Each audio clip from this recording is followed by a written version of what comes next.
উত্তাল হয়েছে।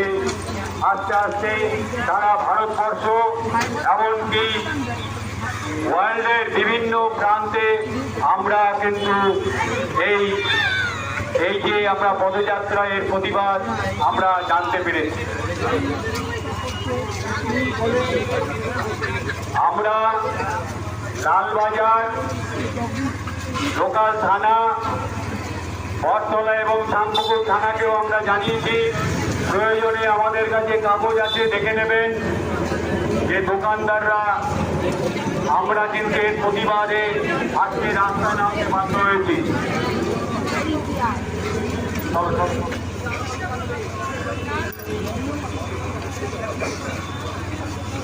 বন্ধুগণ, এলাকার সমস্ত দোকানদার বন্ধুদের কাছে আবেদন, এই মৌন মিছিল আমরা বেদুয়া থেকে আরম্ভ করে